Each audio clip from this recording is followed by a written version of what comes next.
The film begins in Los Angeles. Following California's Great Depression in 2026, the state's government and populace became bankrupt, which prompted the creation of the California Grand Lottery. The lottery winner may lawfully collect the cash if they murder them before dusk. In Los Angeles 2030, the sole regulation is that no one may use firearms. Sean is the lottery winner. He is now running from a sizable mob that is out to get him. Sean repels them with combat and leaps over a fence to get away. He uses a window to break into a home and discovers his grandma inside. With haste, Sean grabs her phone and throws it outdoors. Everything is being observed by a drone. As Sean attempts to gather his thoughts, the grandma shoots him dead with a big lottery bolt pistol. After she calls the lottery team and breaks her ticket, they arrive to confirm Sean's death and hand the grandma a sizable check for $22 million. A month later, she makes an appearance on television. By bus, Katie travels to Los Angeles to resume her acting career. She appears fixated on a little Oscar keychain that she can't stop staring at.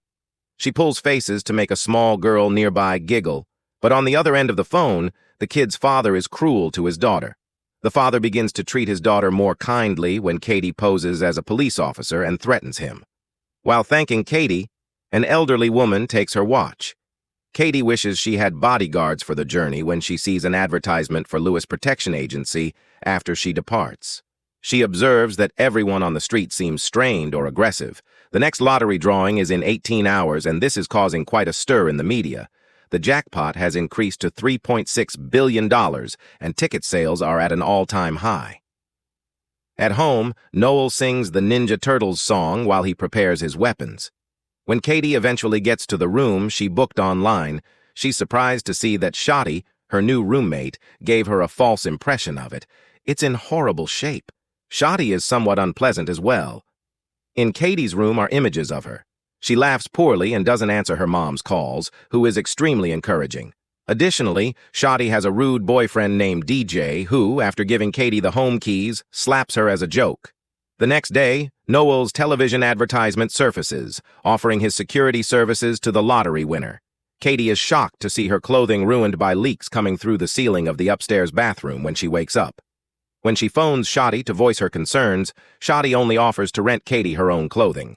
Katie is running late for an audition, so her only option are to take a taxi and spend her funds on an awful dress. The cabbie never stops saying offensive things and chatting about celebrity rumors. He even mentions that well-known rapper Machine Gun Kelly has a bunker of his own. When Katie does show up, a staff member costs her $400 to take part in the audition. According to Katie, she had a career in acting but had to put it on hold to care for her ailing mother. After her mother passed away, Katie made the decision to pursue acting once again. While looking for her monologue notes in her pocket, Katie unintentionally pulls out Shotty's lottery ticket, which activates when Katie unintentionally presses her fingerprint on it. Her formal player registration is completed, and her photo is taken on the ticket. As soon as Katie puts it away and attempts to behave, she is hated right away and is escorted out of the hallway. While attempting to provide assistance, the other actress's lottery tickets all of a sudden activate, revealing Katie's face and proclaiming her victory. As soon as possible, the actresses adopt a different demeanor and assault Katie with whatever they can find, some of them even brandishing knives. The laborers also take up arms. Bewildered by what's going on the next level, Katie uses stage fighting techniques to protect herself and avoids a flying shoe before heading for the stairs. As they assault, Katie is called My Jackpot and is forced to hide in a room where she discovers that it is a self-defense class and that the individuals inside are also prepared to murder her. They struck each other as a result of Katie dodging their moves. As some of the individuals fight, she attempts to inquire what's going on, but they ignore her. After being punched, Katie is seized by the ankles. She is thrown into a wall and whirled about by CAG.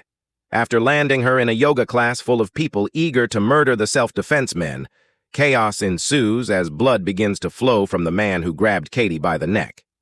Abruptly, Noel breaks through the roof to rescue her, hurling the man into the wall. Noel says that Katie will get 5 free saves, but that if he knocks down 5 more opponents and runs out of freebies, his protection will pay 10% of the winnings. All Katie can do is sign his contract. Noel now takes fighting seriously, going so far as to use Katie as a weapon to repel assailants. To protect her, he straps her to his back and strikes from a distance with a belt acting as a whip. After knocking down every opponent, Katie manages to free herself and seizes Noel's paralysis dart rifle, regaining it with ease.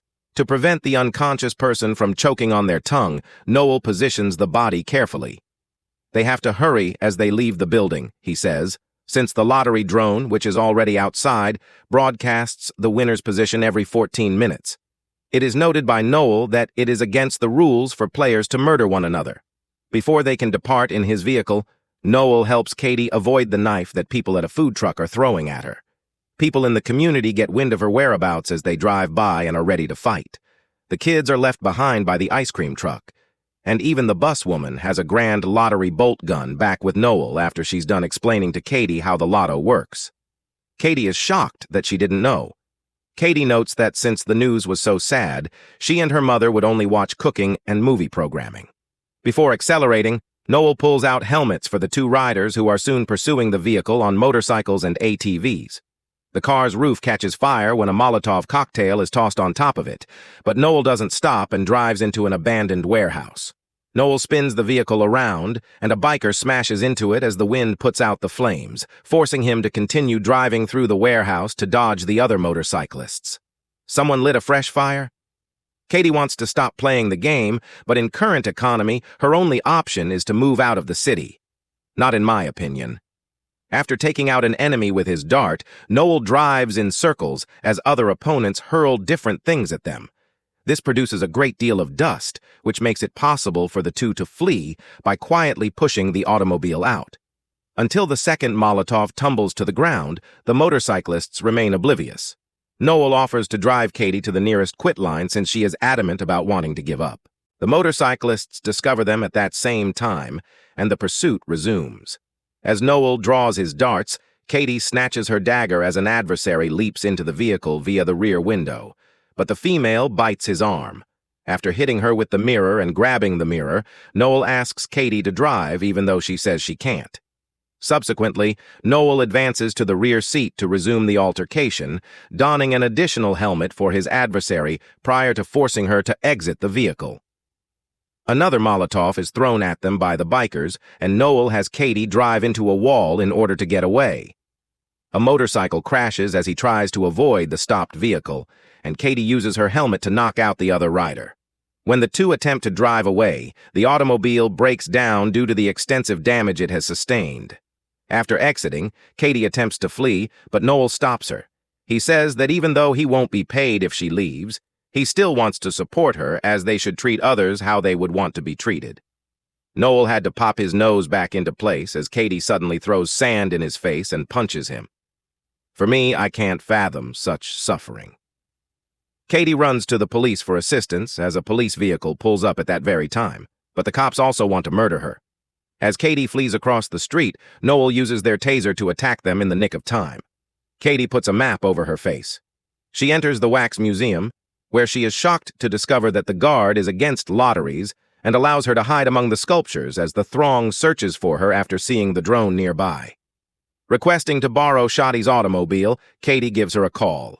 Shadi is asking Katie where she is all the time, and Katie realizes that Shadi is also playing.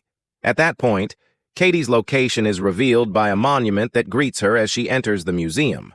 Following their filthy work with a statue, Shadi and DJ attempt to enter the museum, but the guard reminds them of their ban. After Shadi knocks him out with a blow, the pair dashes inside. When Katie attempts to slip away, DJ pushes her against a desk. Katie then throws a bottle at Shadi's head and slings sand at his face to persuade him to stop, and the pair ends up fighting Katie. Katie hears them and flees behind a statue, who, when an opportunity presents itself, defends herself with a statuary staff. Shadi stops her attempt to flee by kicking her in the back, forcing her to drop the staff in the next room. Shadi and DJ begin striking Katie with the staff's two halves. In retaliation, Katie tosses statues at them, mistaking them for the Kardashians when it's really sharing. In the horror chamber, they resume the struggle by attacking every available prop. Following a protracted confrontation involving weapons and movie costumes, Shadi throws an axe at Katie, who flees. The weapon does not accomplish anything, even when it hits. As Katie clicks a button to lower the shutter, she is reminded of what Noel had told her. Just as the museum's shutter shuts, she makes sure the guard doesn't choke on his corpse and rolls out, trapping Shotty and DJ within. Before the assailants can get to her, a tour bus guide spots her right away and uses the microphone to notify her location. She is taken away by Noel when he arrives in a police cruiser. The tour bus continues crashing into the rear of the automobile, and Katie still doesn't trust him since helping her resign means he won't be paid. She believes he'll murder her in secret. Katie recalls the cabbie, and Noel wishes they had a bunker. The two soon reach Machine Gun, Kelly's home, who believes Katie desires a filthy object. The bus arrives just as she pleads for assistance, so Katie snatches Noel's dart pistol and makes him unlock his panic room. After putting Kelly to sleep with a dart, Katie and Noel rush inside and attempt to shut the door. Noel gets ready to fire it because he believes he wants to shoot her as a mob gathers in the living room, and one arm attempts to hold the door open. Taking the rifle, Katie fires a dart at the arm, causing it to back off and ultimately shutting the door. The two can see the crowd on the security camera, and the room is completely furnished. Noel sits at Katie's side and tells her a few things about himself to show that he's a wonderful man, but she keeps the rifle trained at him. Unexpectedly, the keychain disappears from Katie's pocket. Noel remarks that it looks great, which causes Katie to open up. Because her mother enjoyed movies and celebrities, she decided to pursue a career in acting. Knowing that Hollywood may be a terrible place, Katie's mother gave her the keychain as a reminder that she would always be proud of her. Her father stole all of the money she earned as a child performer when she was younger. Noel is extremely reassuring and kind, so Katie returns the pistol to him. Noel answers her question about why he would assist her in quitting by outlining his goals. 2 goals. One is to save lives, and the other is to earn enough money to continue rescuing lives outside. The throng keeps beating on the door in vain. Shy tries to wake Kelly up with a slap, but it doesn't work, so she takes him into the swimming pool and uses the meme to scare him into giving up the door password. 6,969 Katie and Noel see all of this and get upset since he is forced to call and beg for a favor. He hastily places Katie's phone inside a safe after giving the order for what is known as a phone strike. Shotty enters the password as the two hold the door. But when they hear the amber alarm blaring on all of their phones, the throng stops. They fall victim to a trap when their phones explode, scorching different body parts as they tend to their injuries. Noel pauses to put out the flames on someone's crotch as Katie and him emerge to flee. Numerous guards are stationed outside, armed with rubber bullet rifles and impervious vehicles. She demands they bring Noel too, even though they only want to take Katie. When Katie asks Noel whether he works with these folks throughout the voyage, he replies that he used to, but that he is now a freelancer. When they go to the corporate office, Katie meets Lewis, the security company's owner. The fact that he makes fun of Noel makes her unimpressed. Lewis offers Katie a new phone and notes that she's in the safest building in the nation when Katie requests to be transported outside of the city. There are only 4 game hours remaining, and he also flashes explosives in his pocket. Lewis gives them a tour and displays on a wall the names of all the winners they have helped save, all of whom are anonymous. After Lewis explains their 30% fee, Katie signs the agreement. Lewis determines it's safer to take Katie to a hidden subterranean castle using decoy vehicles after seeing a throng gathering outside while collecting part of that money for Noel. Prior to receiving medical attention for their wounds, Noel opens up more about himself. Previously, Noel and Lewis worked as mercenaries together, traveling the globe taking out nasty individuals. However, one day, Noel came to the realization that his targets weren't necessarily evil people and left the company in the midst of a mission. The expedition failed as a result, and only he and Lewis made it out alive. No now gives his money to his colleagues and victims' families. Katie says that since she was 8 years old, her father has been her manager and her boss. When she wanted to handle her own finances at the age of 18, he withdrew. It was used to take care of Katie's ailing mother, who passed away a month ago, leaving her with only $600 and a bus ticket to Los Angeles. When a prosthetics machine is brought in by an employee, Katie uses it to apply a mask that makes her appear older. This worries Noel because moving Katie out of the facility doesn't make sense, and it costs too much to maintain with only 30% of the old prizes, especially if they haven't had any clients recently. Noel understands that Lewis is only acting like he's protecting the winners so he can assassinate them covertly. Katie continues pushing for Noel to accompany Lewis as they get into a vehicle, but Lewis is obstinate and won't listen. After Katie kicks Lewis in the crotch, Noel takes advantage of the confusion to open the garage door. As the mob rushes in, he uses his darts to shoot all the guards, but they don't see Katie and ignore her.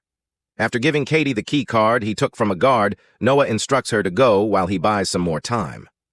Noel is restrained by several guards while Lewis kicks him to get information. Lewis orders his crew to pursue the AI-driven decoy vehicles downtown when they all take off at once, concealing Katie in one of them. Removing her disguise, Katie seizes control of the vehicle and notifies the LS system. Meanwhile, word spreads quickly on social media that Katie has been lost by the drone and will be safe until the very end if she doesn't make any errors. As a result, she gains admirers who consider her to be a hero. Katie was a hero moments later. Shortly after, Lewis calls Katie and threatens to murder Noel if she doesn't come around. Noel tells Katie to preserve herself, but she agrees to meet and turns the vehicle around. Lewis, in the meanwhile, shows Noel around an ancient theater and admits that he always knew they were murdering people when they were mercenaries. Since it was easy money, he didn't give a damn.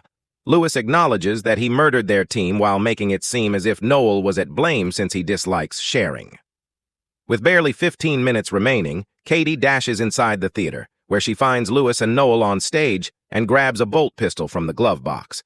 Lewis doesn't trust her when she says she's going to self-delete, so no one receives the money. Katie shows him that she is filming this on social media, so he can't hide it, and warns him that he will murder her anyhow.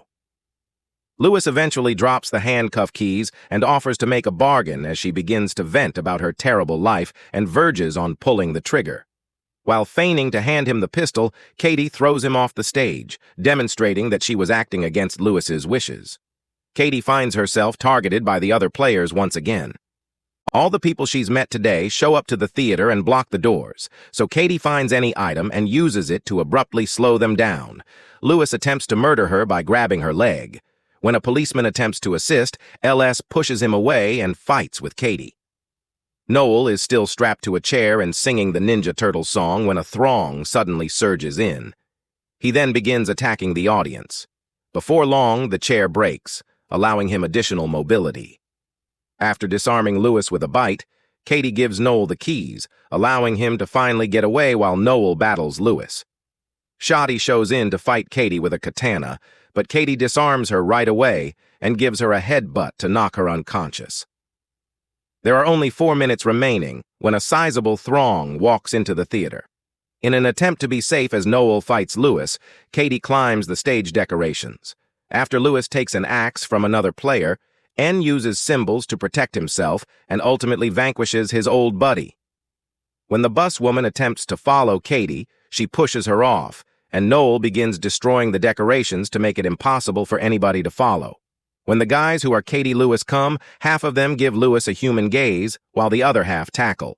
When Noel Lewis arrives at Katie on the scaffolding, they get into a fight, and Katie ends up falling. As she hangs over the edge, she discloses that she set off one of his explosives with her keychain, causing it to explode.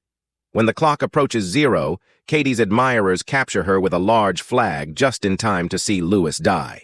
Hugging Noel, Katie says she'll give him half of the lottery winnings. She declares she no longer wants to be an actor as people gather to hand her the check. 6 months later, Katie and Noel are collaborating on other charitable projects, such as a center for children with abusive parents, a school of stage fighting and self-defense, and a free protection agency. When Noel attempts to create a pizza shop with a Ninja Turtles motif, he is sued for violating copyright. The pair takes a vacation together aboard a boat. I appreciate you seeing. Remember to subscribe. On the next video, I'll see you.